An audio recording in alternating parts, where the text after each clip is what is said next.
एक बार की बात है। एक गांव के मंदिर में भगवान प्रसाद नाम के एक साधु बाबा रहा करते थे। वे उस गांव के एक अकेले साधु थे। अकेले होने के कारण साधु बाबा को मंदिर में आए पूजा करने वाले भक्तों द्वारा उन्हें हर रोज कुछ न कुछ दान में जरूर मिल जाता। कभी वस्त्र, उपहार, खाद्य सामग्री और पैसे भी मिल जाते। वस्त्रों को बेच साधु ने काफी धन इकट्ठा कर लिया था। साधु काफी लालची था। ए भगवान, आज तो बहुत थक गया। थोड़ा आराम कर लेता हूँ।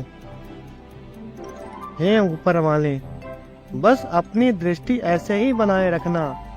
ऐसे ही दान दक्षिणा मिलती रहे तो जीवन सफल हो जाए। साधु को इतना दान दक्षिणा मिलता देख काफी दिनों से एक चोर की नजर साधु बाबा के धन पे थी। साधु काफी मालदार पार्टी लगती है, एक बार मिलना तो पड़ेगा। बस एक बार पता लग जाए इसने अपना धन कहाँ छुपा रखा है, उसके बाद तो मजा ही आ जाएगा।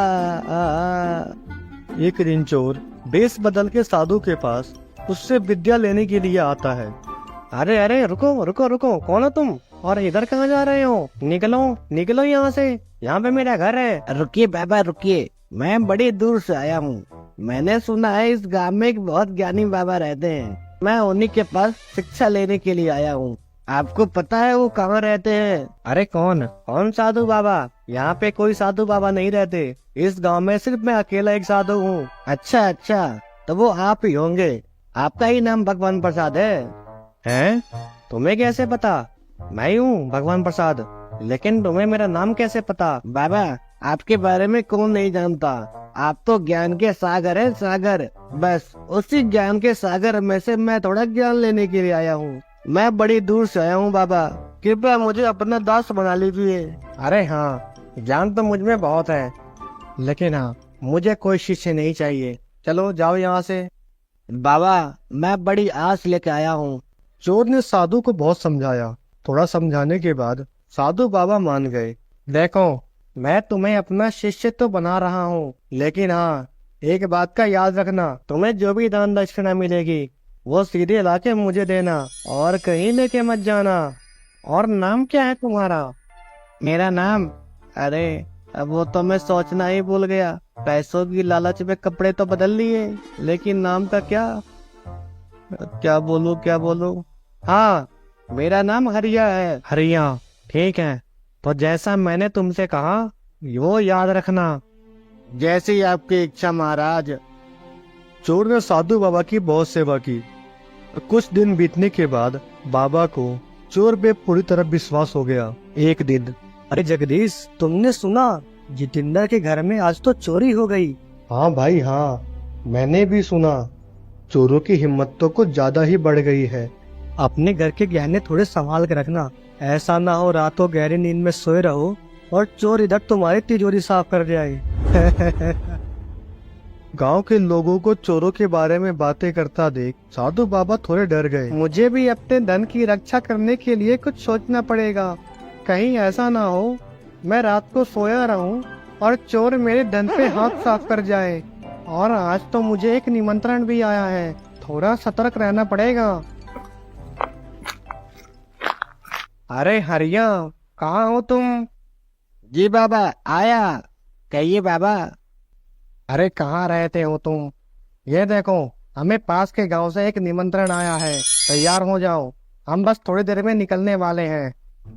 अरे वाह, निमंत्रण?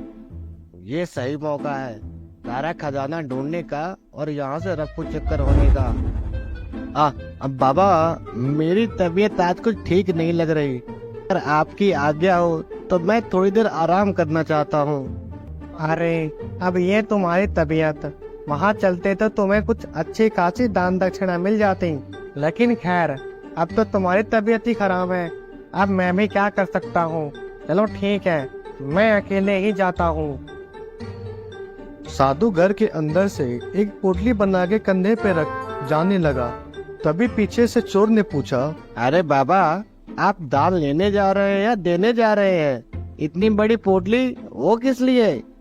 अरे नहीं नहीं बेटा, अब तुमसे क्या छुपाना, ये मेरे पूरे जीवन भर की कमाई है। तुम्हारी तबीयत तो खराब है और मैंने सुना है आजकल गांव में बहुत चोरियां हो रही हैं। कहीं तुम आराम करते करते सो गए और कोई चोर उसी का फायदा उठा के मेरी पूरी जीवन भर की संपत्ति लेके ना चली जाए, इसलिए मैं इसे अपने साथ लेके जा रहा हूँ। तुम आराम से सो जाओ, मैं ऐसे ही चला जाऊंगा।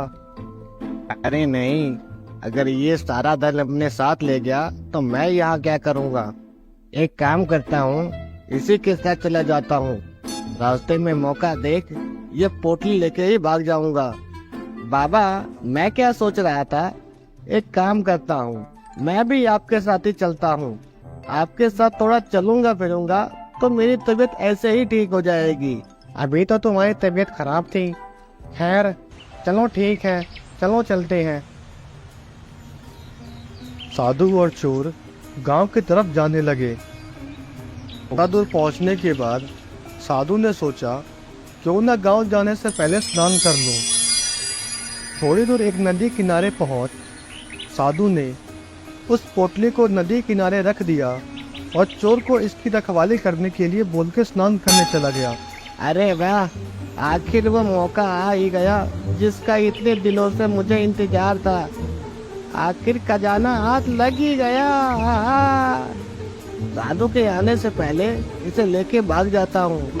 चोर साधु के आने से पहले ही पोटली लेके भाग गया। साधु जैसे ही स्नान करके आया, उसे न तो अपना शिष्य मिला और न ही उसके सामान की पोटली। साधु ये सब देख अपना सिर पकड़ लिया। ए भगवान, मैं तो लुट गया। ये चोर मेरे जिंदगी भर की कमाई लेके चला गया। इसीलिए कहा जाता है, लालच बुरी बला है और किसी पे हद से ज्यादा भरोसा करना बहुत बड़ी मूर्खता।